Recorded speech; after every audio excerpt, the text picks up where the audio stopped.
just wanna be free with my people to prosper and hold it down. Don't you sit and wait, contemplating on a revolution. The time is now. I just wanna be free. I just wanna be free. I just wanna be free. I just wanna be free. Can't you see? Okay. Another episode of the Things I Wish I Knew About Things I Wish I Knew About Money podcast. I'm your host, Camille Smith, and I have a lovely guest here today. Miss Toks, how are you? I'm well. How are you?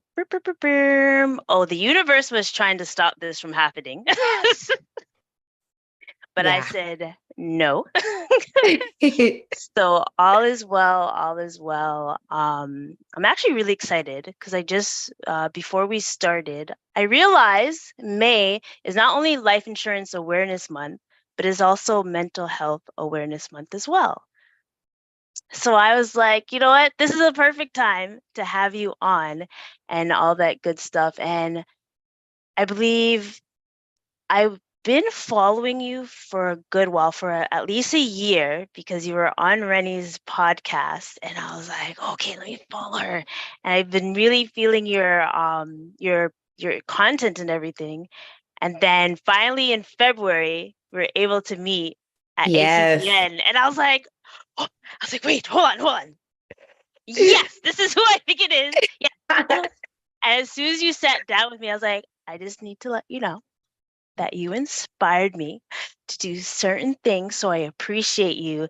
And I was like, please, I need you to come back. I need you to come on the show and just to share that information, all that good stuff. So welcome. Thank you for having me. I'm excited. It's going to be such a great conversation. Absolutely. And I just want the folks to know, who is Toks? Let them know.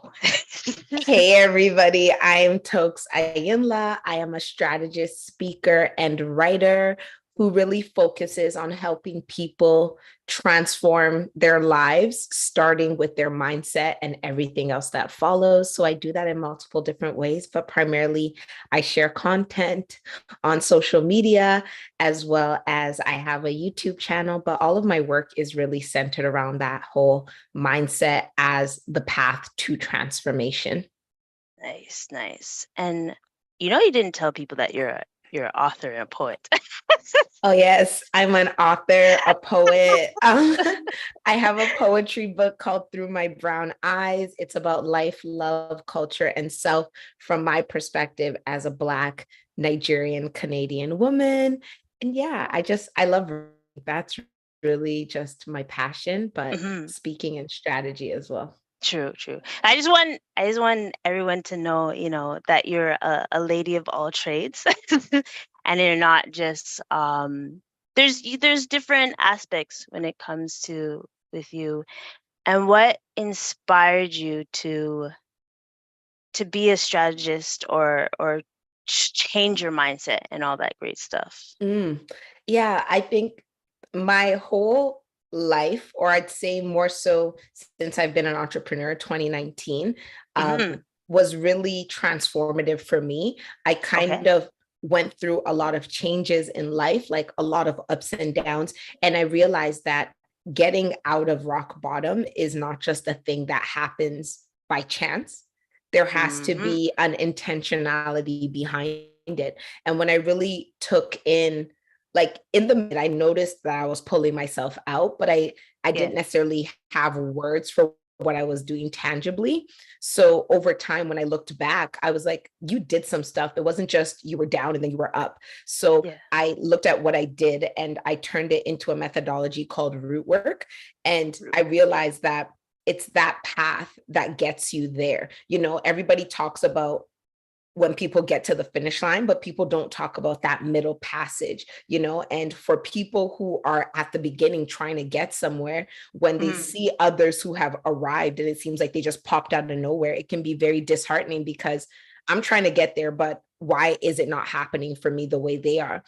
And Yeah. it's because there are strategies that are applied. So I didn't want to be that person who just kind of got to a good place and said, hey, y'all, I'm at a good place. I wanted to really share that there was a mess. And I'm going to talk to you about that mess and show you how I got out of it so that you can pull from that what you need to get to your own version of arriving, whatever that looks like.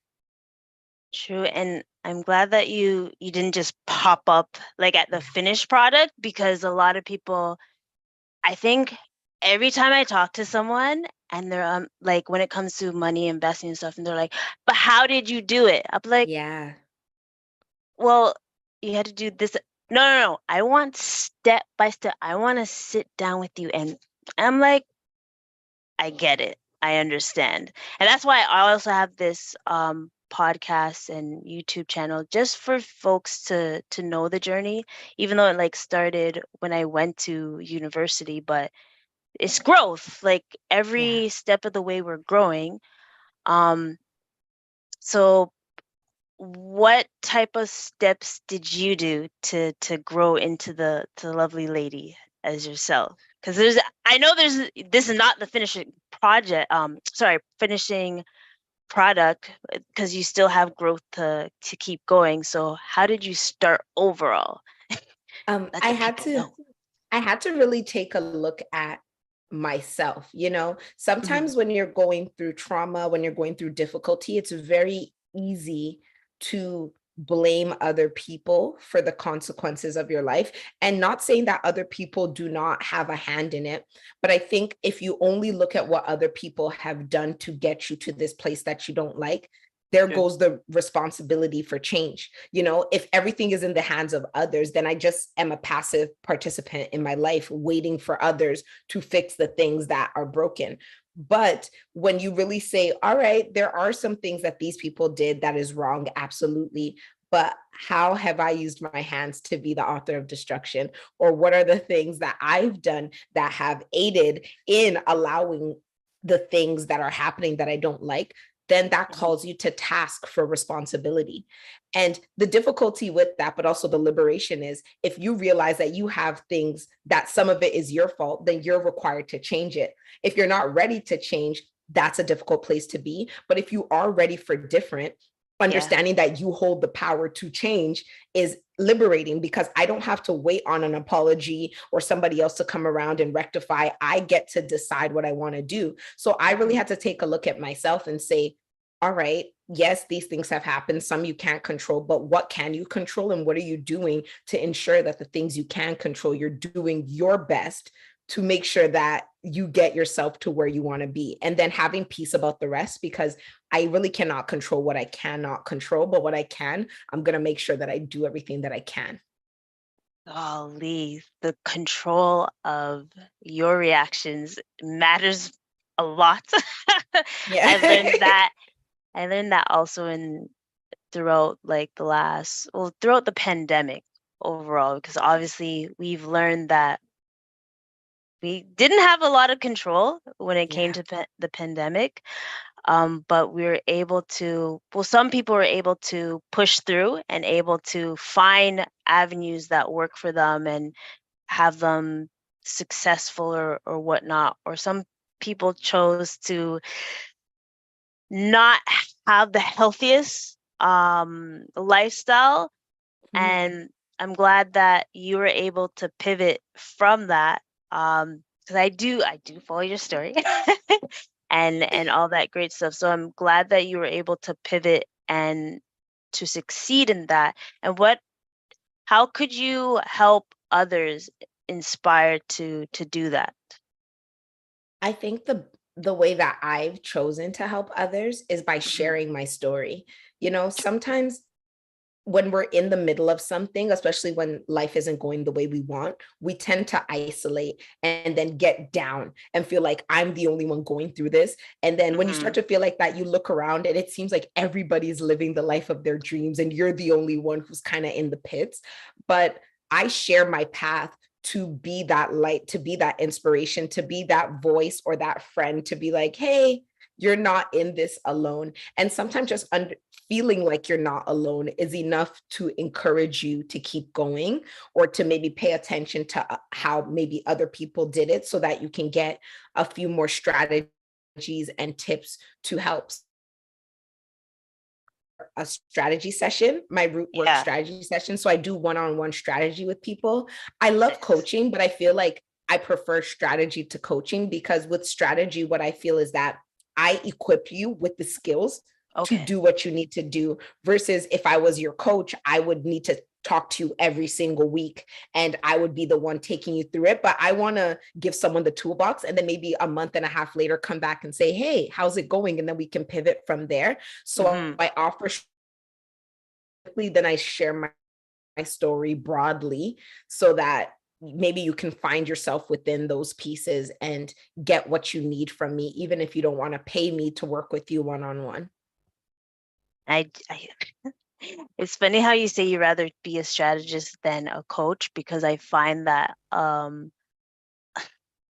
no hate to anyone, but a lot of people rather be on like their hand being held, and just like, please, just I just want you to do it, instead of like using those tools and things to get it done. Yeah. And we have to remember, like, even though our parents were amazing and we don't even know how they did it, but soon enough you're gonna have to be that adult and be able to learn how to do it as well.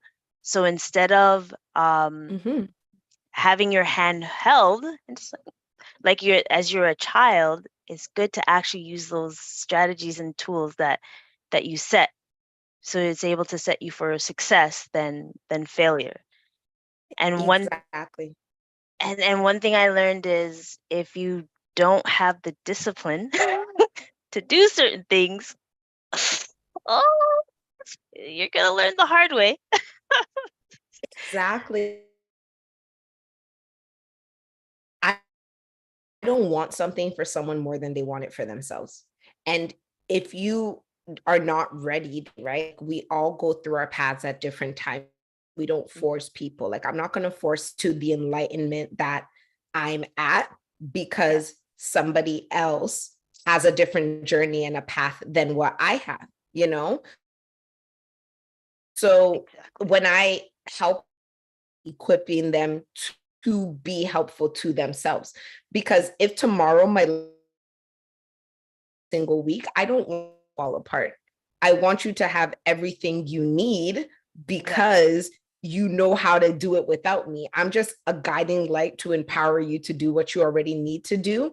I'm just giving you a few little tips, and then off on your own to do it. Like, I don't want anybody to be dependent on me, because I'm not that dependent. So, and trust in yourself.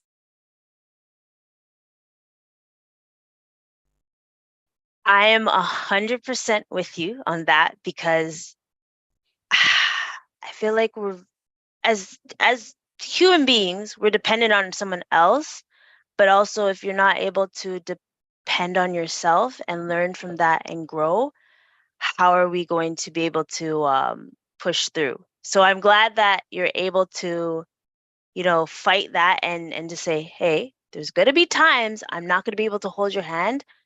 Use these tools so it's able to work. And that's a great thing. And also telling folks the story, so they're able to be like, oh, well, I'm not the only one that's having issues. Cause like, some things that, like, as an entrepreneur, I realized, I was like, people are not paying me in time. And then you talk to someone else that's an entrepreneur and they're like, yeah, the same thing's happening to me. You're like, Yeah. really? And then that's when you realize, you're like, okay, I'm not alone. So I'm not in my own bubble, and I need to be more understanding and learn how to have these certain tools and different mindsets when it comes to like certain things.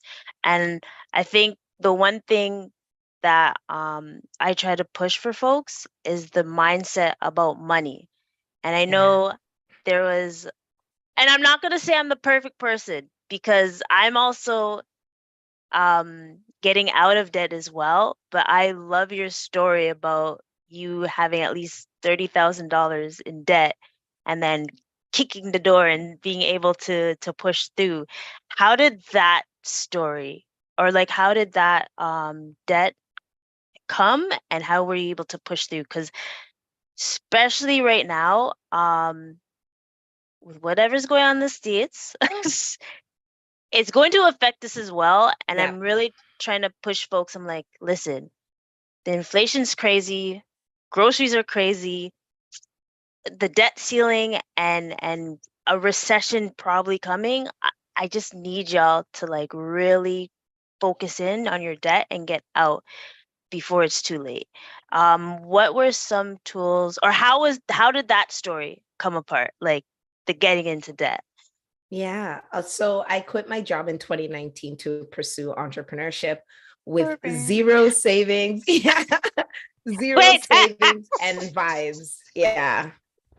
so I know that's your true story, and someone's gonna hear like, so I could do it too.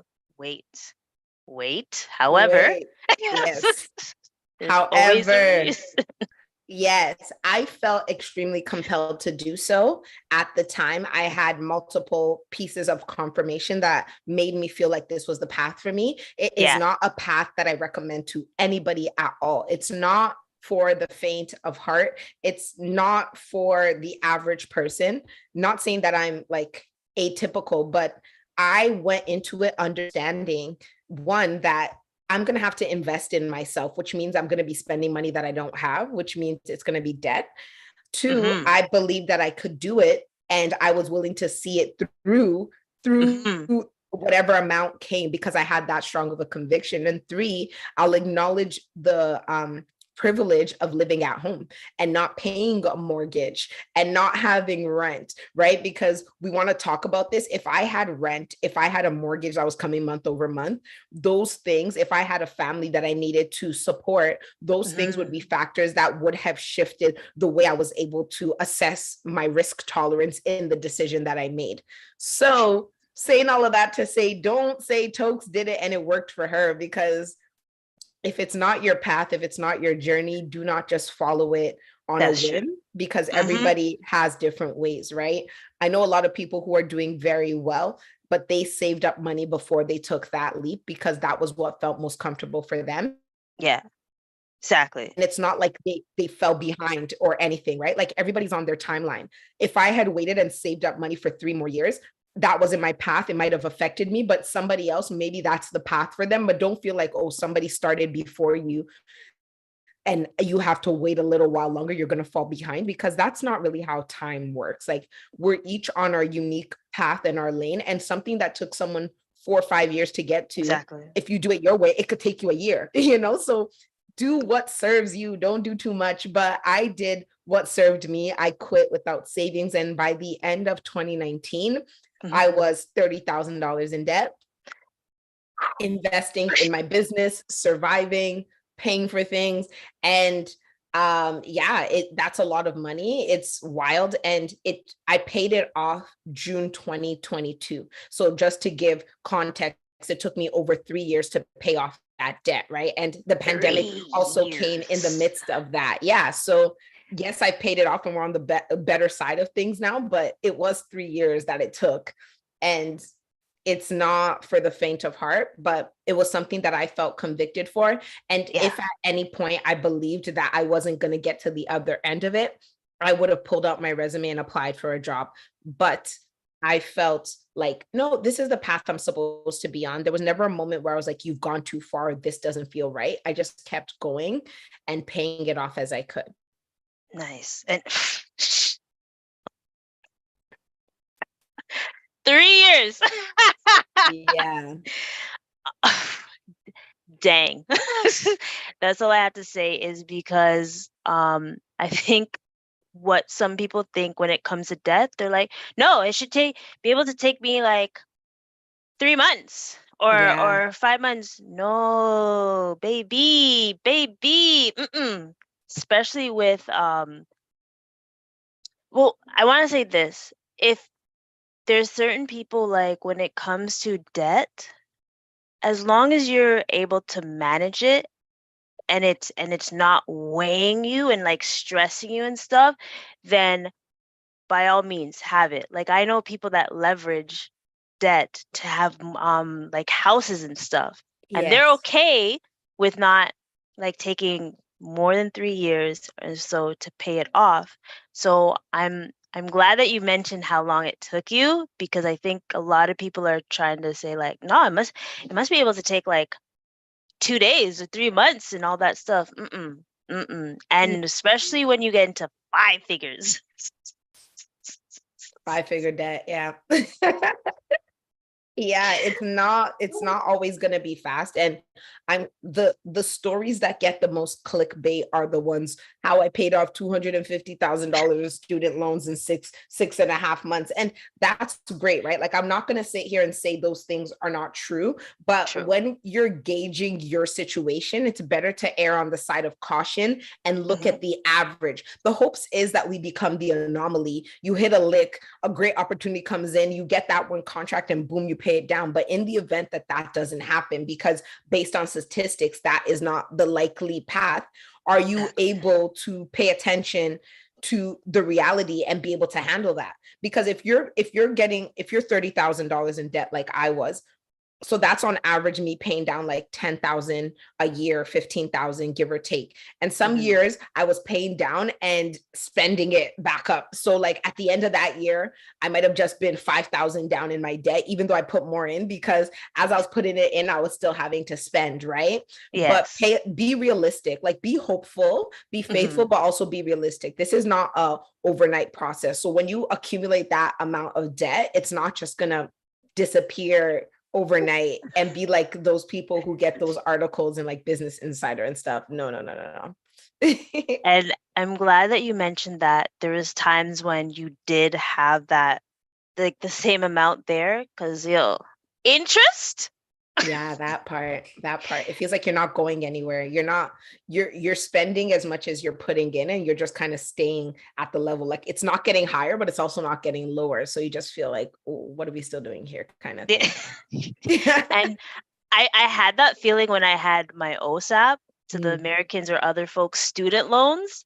Um, I remember there was a time like for 3 years, I'm like, boom, boom, boom. I'm like, but wait, it hasn't moved.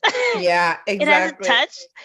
And I'd get cheese, but like I feel like OSAP was a little bit better than like credit cards and stuff. Consumer debt. Yeah. Golly. So like when I was able to get rid of my OSAP, I was like, oh, this is a breeze. I could do this credit card and stuff. So you only had consumer debt, correct? Or Yeah. okay. OSAP was like maybe 3,000. Like it wasn't anything much. Yeah, because my father worked at the university that I went to, so I didn't pay Nice. tuition. But then there was like after I went Gems. back and did, yeah, that's a really good one. Um, but then after I went back and did a course, a certificate course, and I didn't know if my dad's like employment would cover it, so I applied for OSAP. Although it covered it, they gave me like maybe 4,000. So I was like, okay, this is cute. So I just had like really little OSAP debt. So that wasn't even a major part, but yeah, it was mostly consumer debt, like in the form of credit card, line of credit, things like that. That little 3,000 was part of the 30,000 pool, but it Okay. wasn't the biggest deal, because even when the pandemic started, they took away interest off of OSAP, right? They froze That is interest. true. So I was paying off the things that weren't frozen on the interest. And then when I was like pretty much done, I like dumped a bunch into OSAP, covered that off, and then just paid off the rest of my credit card as well. Nice, nice. And would you say when it came to paying off the debt, not the ones that are paused, line of credit, credit card, which one do you think is more important to get rid of? I know it Combo. depends. Yes, exactly. It depends, because at the time, so line of credits are great if you can get one, right? And when the interest rate is very low in the economy, the interest rate on your line of credit is like cheap, because at Yes. that point, I think my interest rate on my line of credit was maybe like 2% or something like that, 3%. It was super low. Golly. Yeah, the good old days of low interest And that rates. was just 2 years ago. Yeah. And Also, there was a Mhm. few credit cards that I was using at the time, like Tangerine had Mhm. because I had a Tangerine account, there was a credit card that they offered that had a balance transfer. So you could transfer your balance over to them. You'd pay about Yes. 2% on Mhm. whatever you transfer over, but then you would pay no interest on the amount you had there for like 6 months, some of them 9 months. At that point, there was even like 12-month, like a year ones, I believe. There were some that were like super long. And then I also had another credit card, MBNA, that was also same thing, right? So I was able to like I already had a Tangerine account. So when they gave that offer, I like moved stuff straight over there. And then Yeah. MBNA, I saw their credit card, so I applied for it. They gave me like a lower like amount. It was like I think Okay. they gave me like $4,000. So I just moved what I could over to them. And then Okay. when I would reach the end of that interest-free period, if I had not paid off everything, I would then move it into my line of credit, Okay. which Okay. had the lowest interest rate compared to a credit card. Because if I kept it in those spaces, as soon as that like low interest rate was done, it would trigger it back up to like the 19.99%, which why would I do that if I have a line of credit that could move it? So I was always just That's kind of nice. moving things to the path of least interest, as I like to call it, as much as I could until I could finally pay it all off. That's actually I've heard that strategy, and it's like a credit card hack or line of credit hack. So that's pretty great as long as you have the discipline that you know or you remember to actually do it, because sometimes Yeah. people are like, oh yeah, yeah, I have 3 months, I have 6 months, and all of a sudden we forget. It's like those subscriptions. Yes. Yes, exactly. Yeah, I would put reminders in my phone. And also, if I realize, like, okay, there's money in my line of credit, but there's also money in this interest-free credit card.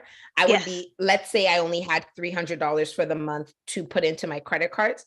I Hmm. would put maybe 100 into the credit card that's interest free, and then Yes. 200 into the line of credit. Or sometimes there would be some months where I would just put the minimum into the interest free one because I'm not getting charged interest and it's going straight to capital, and then True. just funnel as much as possible into that one to get it down, so that in the event that I even need to transfer the interest free credit card over to the line of credit, there's less Yeah. money there. So I'm still paying less interest in True. total, right? So always just trying to move money, even Hmm. if it's not a lot, whatever I could put, I would always put the most into what had the most interest, and then the Correct. minimums just to uphold like the Yeah. contract on those sides. Because it would always say you have to put a minimum of like $20 a month or whatever.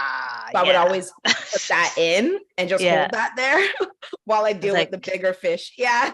yes. So would you say you did the avalanche method, or you did Yeah, kind of sort of? essentially. Okay. Yeah, Yeah. Yeah, yeah. essentially I did. Yeah, yeah. Okay. Whatever had the most interest, that was what I was focused on the most.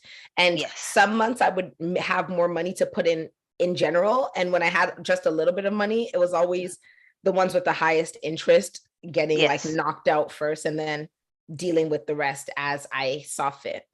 True, because especially when it's 19%. Oh God. Yeah, and another thing I would do is call the banks and see if they could get me the 11.99. And most of them did. Like, I think all of my Oh, credit cards right now are actually yeah. 11.99% interest, Voila. which is, yeah, which is a good thing to do. Like, what I did was I would call and I'd be like, hey, do you guys have like a lower interest rate? And they might say, oh, we do, but it's a different card. Would you want to transfer? I'm like, meh, whatever, I'll transfer. Or Mm. they'll say, Mm. the card you have right now is a cashback card, but if you want the lower interest option, that's not Yeah. cash back. And I'm like, I'm not even trying to spend. Mhm. So like, it's fine. Like I would trade off on the interest because I'm like, I've accumulated debt and I'm trying to pay it down. I'm not trying to spend more money. So whatever cash back I should be getting, that's Mhm. like, that's from spending. And that's not where we're at. We're trying to pay down, right? So being able to weigh Exactly. those options. But I feel like a lot of banks now, especially some of the online banks, have a Mhm. lot of lower interest credit card options. So even just asking around, like there's no harm in asking. If I call them, I'm like, hey, do you have a lower interest? And they're like, we don't. They're not going to say, hey, you called, now you're in trouble. But like, sometimes you have to just put yourself out there and Yeah. ask for what you want, and you'll be surprised that they do have it available. They might not make it as publicized as maybe their travel cards or their cashback cards, because they want you to spend more money with them, and they're going to use those rewards to entice you. But if you know what you're looking for is debt repayment, contact them. Lots of them do have that 11.99, and that's big. Yeah. A big difference from 19.99. So take whatever you can get. Yeah. Yeah, that's let me call up my Call them up after this call. Yeah. right? Like, because I'm glad you said that, because I think some people are afraid of, like, I find that a lot of people don't know a lot about finances. So you telling this story and actually saying, like, yeah, I called them up and asked them for a lower interest rate. They were like, I can do that. Yeah, right. Exactly. And even the transferring, because I did that as well. I have done that. It's such a great idea. Like, especially big up Tangerine. I'm not gonna mention the other one because those are when I started university, was it MNBA? Yeah. That those folks catch you when you just start school. They're like, "Oh, do you want a free mug or free t-shirt and all that stuff?" And get, but it's all good. That's settled and everything. So it took 3 years. Did you have a budget per se? Because I like to push people with budgets, but perhaps you didn't. So no, I didn't have a budget because I was just an entrepreneur making money. So like when I would make money, I'd put some money in. When I would make less money, I'd put less in. So I would always just kind of look at like, what are my like monthly expenses? And then what's over that? Like, what do I have left after that? Just goes in. Like I didn't have a savings, which some people would say is risky. Like, but then again, I quit without a savings. So how could I have a savings? Like, this is like, I'm a risk taker. This is not financial advice. This is just this is educational. Educational. Don't get me in trouble. Don't say that I told you to do anything. I did not tell you to do anything. This is literally just what I did. So I didn't have a savings, which was okay with me because I had lines of credits. I had lines of credits that were extremely low interest. So in the event that I really needed to hold sums of money, I think with credit cards and line of credits, I probably had over $100,000 in like, I guess debt weight. Like, like close to that amount, which was enough for me to say, okay, you don't have savings, but literally if you know that some money's coming in and something's going to go into overdraft, you have a line of credit that you could quickly move money out of. True. Pay it off. And once that money comes in, you could just pay back your line of credit. So because of that, I didn't really have a budget because everything was so dicey, especially with the pandemic, right? I was just like, whatever comes. And at the time, like I would receive like CERB and things like that. So I would use that money to also like survive and pay down my debt. But it was just really as it came. Like it wasn't until 2020, end of 2021, that I started making like steady money, which is part of like me going back to do like a year contract with a company, right? Like I went and did a year consulting contract, which was like a 9-to-5 schedule.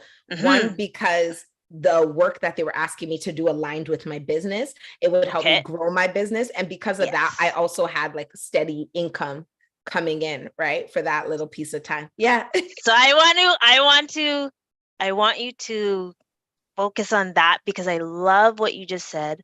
Not only is it was a contract that was in line with your business. And it gives you more experience and skills. Why not? And I know a lot of folks that are entrepreneurs that were like, no, I don't want to be, I want to be my own boss. I want to be my own boss. But if the bank account does not look like you're a boss, it is okay. It is okay. So I really love that you mentioned that, and it's aligned with your business. That's the one key thing, especially. Yeah. So I had a friend who told me, like, probably early in 2021, he was like, "Oh, you should apply for jobs, look at jobs." I'm like, "No, I'm an entrepreneur. Don't disrespect me, like self-employed, da da da." And um, and then he, like, shout out to him, because if not for him, I wouldn't have probably even been looking to see Yeah. opportunities. Cause I'm like, okay, maybe there's like 2% common sense in what you're saying. So like I'll keep like one eye open. If there's really a role that I feel like aligns, we'll go for it. So then I found this role, and it was a consultant in inclusion. And the role was like facilitation, it was executive coaching and Okay. consulting at a bank. And I was like, oh wow. And it was like a 1-year contract. So I was like, perfect. It's not like they're trying to like have me indefinitely, because Yeah. I don't have the spirit of indefinitely right now in me for like a 9 to 5. And I know that it's good to know yourself. So Yes. I applied for the role. I landed the role in at the end of 2021. And it was amazing because the work I was doing, one, I was working with their board members, C-level execs, directors, facilitating, consulting, coaching, and all of this stuff was things that were going to bolster my resume, because I had already had consulting and facilitating experience, but more so with like mid to entry level, as well as like with students. So now being able to say, oh, I'm working with like top executives at one of the biggest banks in the country is amazing leverage. And that type of experience, that type of social proof that a major company would have me on their roster doing that is enough for me to leverage when I leave and while I was there out in my personal business. Because then from saying, oh, I do coaching, now I could say executive. And those little buzzwords that excite the people.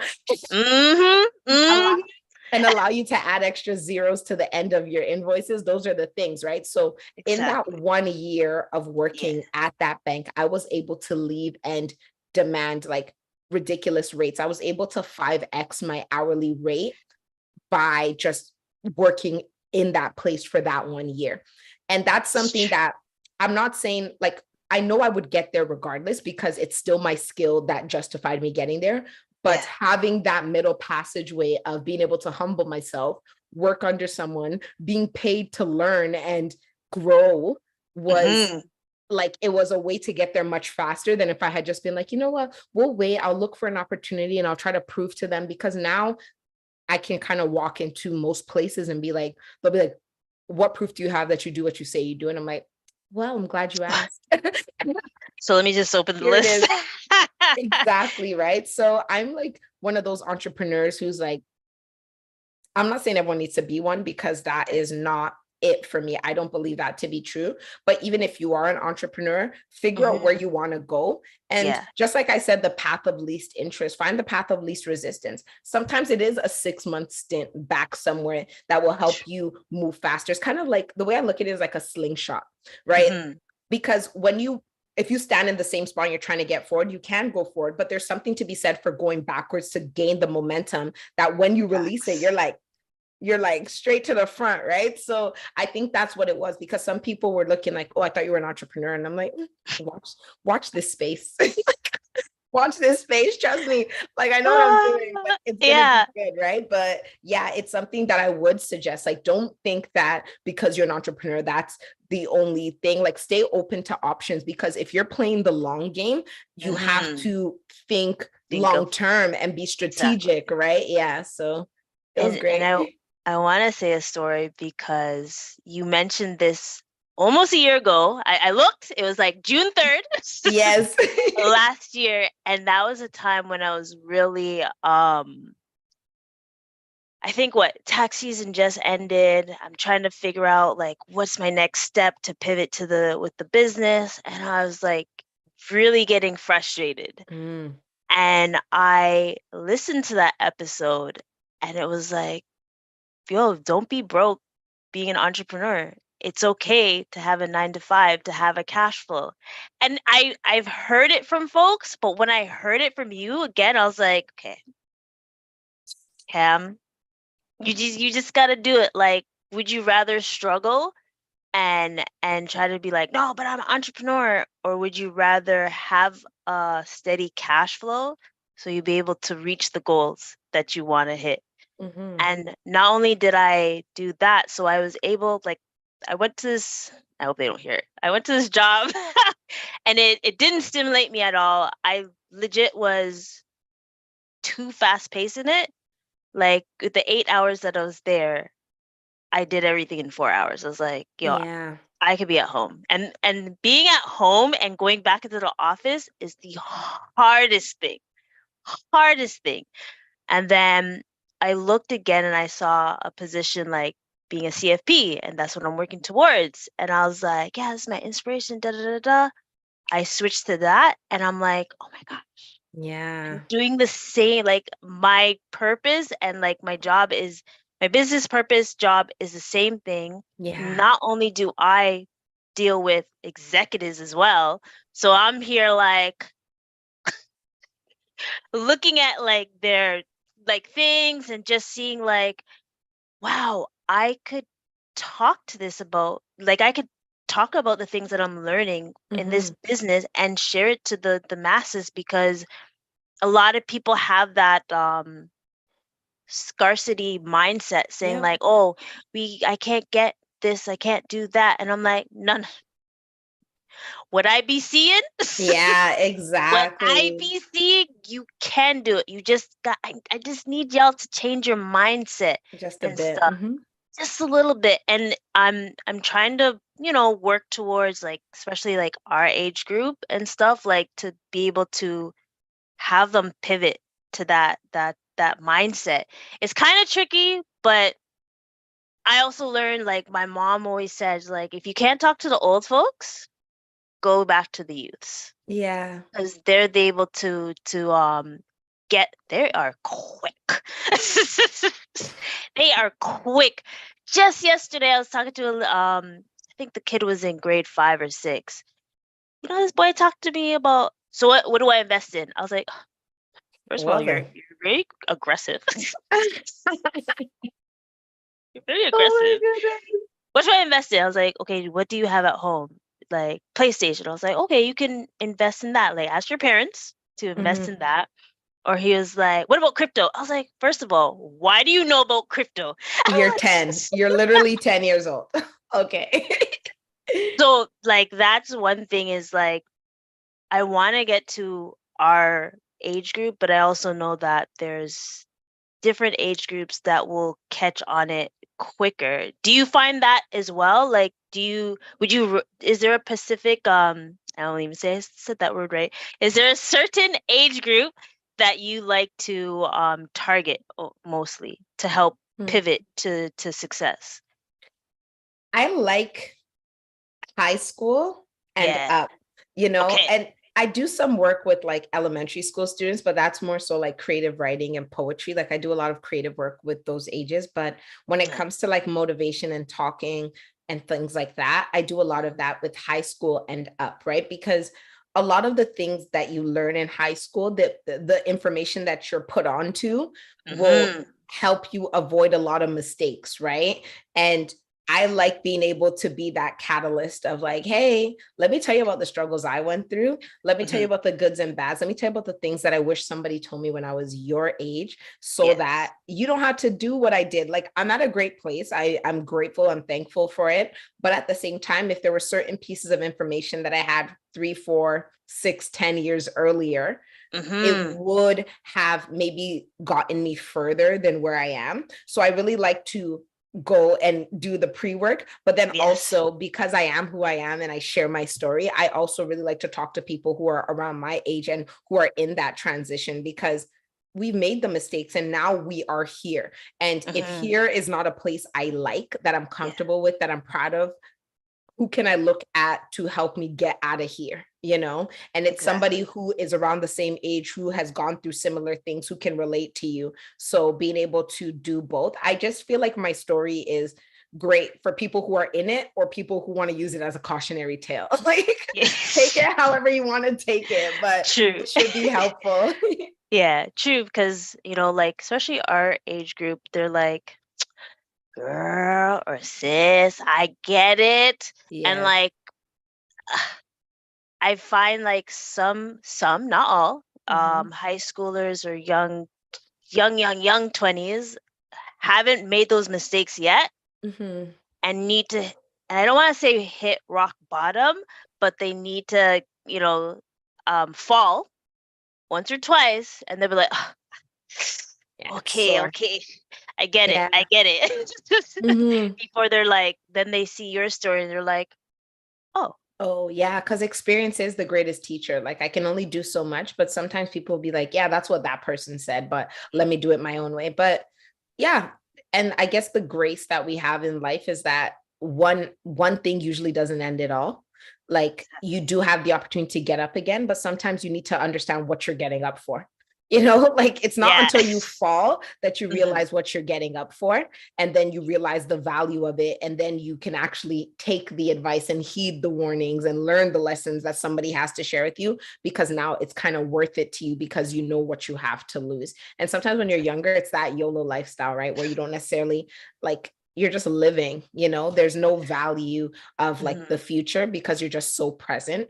But when life kind of does what life tends to do, then you start to realize the value. And hopefully if you go searching, you'll find someone like myself, someone like you who can help you along that path when you're ready to go for it, and that's my thing. I'm not a big fan of forcing people.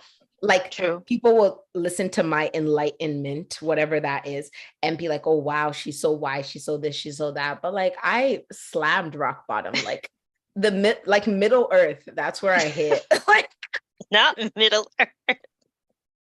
hit the door. And that is where I was able to become this version, So I'm not going to sit here and say that I couldn't have learned those lessons earlier, but my path took me on that direction. And the grace that I've had to go through that and 4 years later be standing here, I have to give other people the grace to take their own path, and when they're ready, I'm here. My resources are all over the internet. And if you want to talk to me personally, you could book a strategy session, but take your time so that when you're doing it, you know why, and it's worth the sacrifices, because it's not always easy. Like putting a mirror up to yourself in the healing journey, like what I was speaking about earlier, it's that reflection is murky sometimes. You're like, I need to Windex because it can't really be this blurry. Like, why does it look like this? And it's an ego hit. But when you're ready, when you're like, I need to look at myself and get through this muddy path to get to where I need to be, you're able to sit with that discomfort and actively push past it. Versus if you're not fully ready, avoidance usually, or shame becomes the path that you take instead of facing it head on. So like, I'm all for people taking their time to get there. And when you get there, do well with it once you figure out where you're at and where you want to go. Exactly. Oof, that ego. Trying to take us out. Sometimes our ego is our worst enemy and stuff. But when you realize, I'm not going to say that A word, accountability, but when you realize, or self realization is key, and be able to figure out like, okay, I learned some lessons from what I did, so now I'm gonna do better and stuff. And I usually ask folks, what are the 3 things you wish you knew about money when you were younger and stuff? It's a fun question I always ask everyone. I wish I really understood compound interest when I was younger, or like compounding, compound interest in general. Because I was just living I was living for the moment, like the whole YOLO thing. Like I was like with money, I was very much, it's coming in, let's enjoy. Like I would go out to eat, and like I remember in high school when I would go to like Thai Express and then get pad Thai, and I'd be like, can you put chicken, beef, and shrimp? And I'm like, why are you eating so much protein? First of all, and secondly, why are you spending like $20 on like one meal? Like, why do you need to have earth, land, and sea in this meal? Like, are you okay?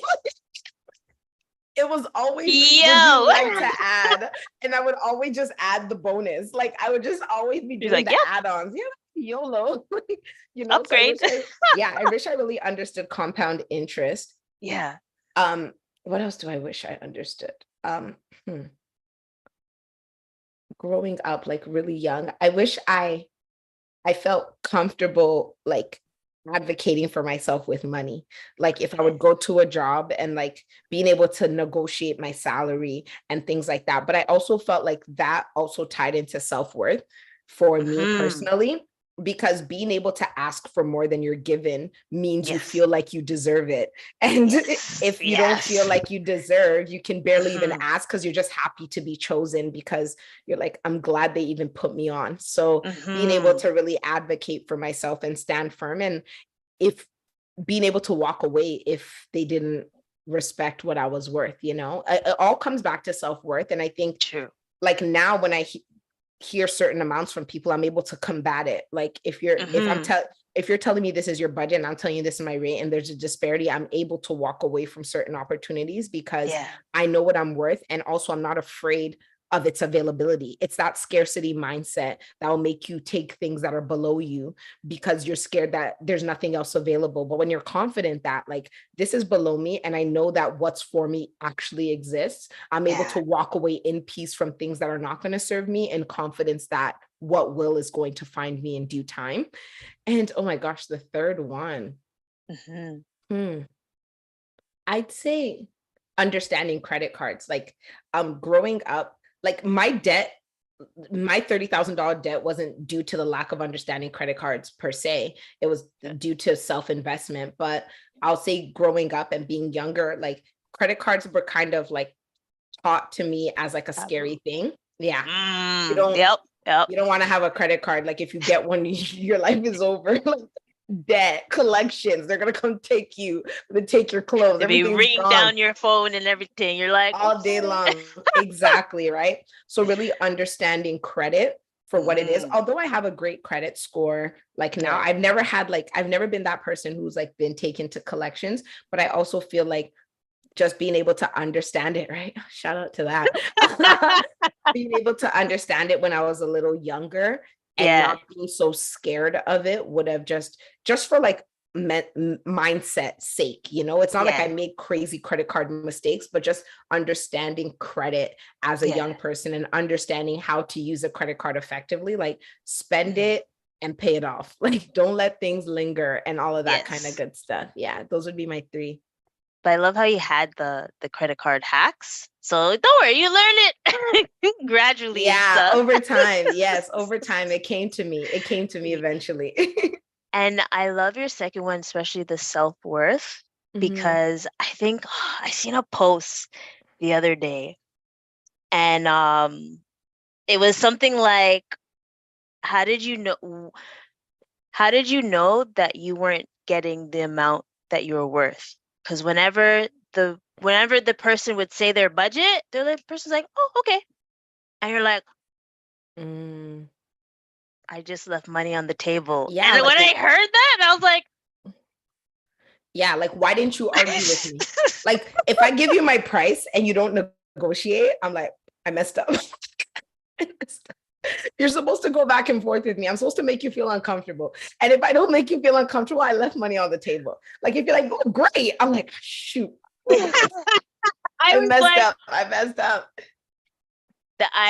I felt like that, and I had to learn that as myself. So I'm glad that you mentioned it, because, and you know what's, no, I won't say that, but your self-worth is important, but you also have to learn the folks that you're trying to receive or get, and know that they will rebuttal a little bit, but they know, they're like, no, we have a budget that we have, so we're gonna respect that budget and all that good stuff. And you did say that you were able to boost 5x, and that's just based on skills and experiences. Yeah. And I think one thing I want folks to learn is, with aligning with their purpose and with the business that you're in, take those skills into consideration, especially each month or every step that you learn something. Your resume is going to be ton up. Yes, exactly. And I think even if I look at it back, the role that I had that was able to help me 5x my hourly rate, if I look at the skills that I had prior, I had the skills, but sometimes you just need a confirmation of what you have, because sometimes it's easy to think you have something, but there is something to be said for when people co-sign your convictions that True. adds this like level of weight and validity to it that allows you to now, like I thought I was that girl, but someone else has also said I'm that girl. So no one can argue with me because it's not just me, it's us. We I got all a cosign. exactly, right? So Yes. it's that cosign that really comes in and makes Mm. you, because I learned a lot in that role, but I also can acknowledge the fact that it was my soft skills. It was the skills I already had and maybe refining them a little more that helped me leverage and do as well as I did within that space. So it's not like I came into there with 0 and left with 100. I came in there with, I'd say 85, and that little 15% of like, Boom, bam, bam. yeah, je ne sais quoi. Over the edge, right? And having it be tested and confirmed, because I'm like, I feel like I can work with anyone. I feel like I can work with executives. I'm not generally a person who's intimidated by people. Therefore, if I'm in a room with these people, I'll be calm. And I felt that. But then when I was actually thrown into those rooms, I showed and proved exactly what I thought. So now there's that confirmation that it's not just my mental thoughts, but I can actually tangibly point to moments where I have done what I thought I would do. And now I know it's confirmed.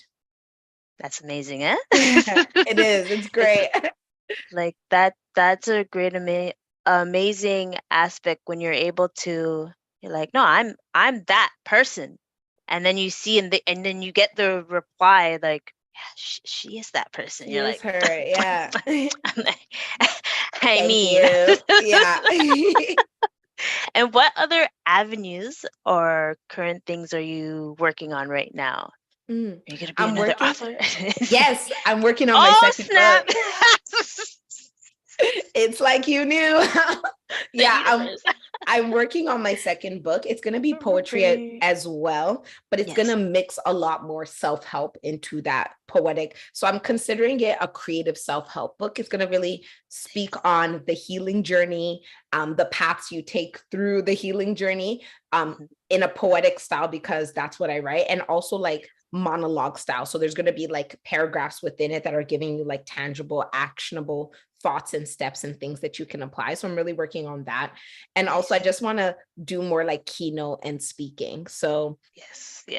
main stages all over. Yeah. Yes. That's exactly how I was able to find you and stuff. Yes, like exactly. in person. And I was like, because I know. Obviously during the pandemic, we were all cooped up or virtually and stuff. So it was lovely going to the ACBN. I had to pick them up because they're always broadcasting me and things. Yes.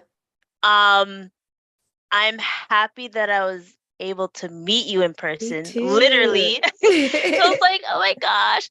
And I just love, because I have like 3 Instagrams, but whenever I go on my business Instagram, I'm like, oh, let's see what Toks is doing. I'm like, ooh. And I'm really loving your content, because especially your reels. There's you had a reel, and I was like, I don't appreciate you shouting Don't at me. shout. Yeah. Everyone's always telling me that. I'm like, trust me, I'm shouting at myself too. Like anything I say, I am shouting at me. We are all getting this lashing together. It's communal lashing. So it's fine. Like I love those type of reels. You're like, you're making me feel away. But I hear you, but you're making me feel away. Why are you speaking to me right now? Why you speak to me like this? So I just want to really say that I appreciate you and everything. Thank you. And just coming on this platform and letting the folks know. And I am gonna get that book, because the journey with self-help and self-love and all that great stuff is a continuous journey, and whatever way I can get help, I want it. Yes. Oh my gosh, my pleasure. Thank you so much for having me and trusting me to share my story with your audience, because absolutely, these are your people that you're cultivating, and I'm sure you don't take lightly who you bring on. So I'm truly grateful that you have only the best of the best. And is there anything else you want to tell the folks, or like how can they reach you and everything? Okay, I'll put Yes. in the show notes. Right now, like in truth, what I'm trying to do is really grow my YouTube. There are a lot of videos. There are like almost 100 videos about business, relationships, and personal development. I think that those are the things that I specialize in, the things that I've experienced and the things that I want to share. So I would really encourage you to subscribe to my YouTube, Toks Talks, and also follow me on Instagram, ToksTalks as well. Yeah. Boom, bam, bam. So I definitely edited that. So whoop, I did my homework, right? And all that good stuff. And thank you so much. Thank you. Folks, make sure you like, subscribe, tell a friend, share all that good stuff. And just remember, it is mental health month. So be kind to yourself. Yes. Be kind, because golly, aren't we all going through it? Exactly. And uno momento, I told you I'm the when I said I am that person that struggles with tech, it's all good, but I got it here. Boom, bam, bam. All right, folks. Wait a minute. Oh, see? And just like that, one moment, folks. And just like that, just when we thought everything was good, boom, bam, bam. I think I got it. Oh. Financial literacy, knowledge is a must. So link the flip boss, watch the result flash, and watch your life change and for a better cause. You have a business or a plan and want to make it. Yeah, flip and floss, are they want to manifest it. Yeah, and if you want to better manage all your credit, call the boss, flip and floss, no doubt, then we do it. Yeah, flip and floss, money literacy boss. Yeah, greatness in our blood because we're working for your cause. Flip and floss, money literacy boss. Yeah, boots up your knowledge for your minimal cost. Hey, yeah, flip and floss, money literacy boss. Greatness in our blood because we're working for your cause. Flip and floss, money literacy boss. Yeah, up your knowledge for your minimal cost.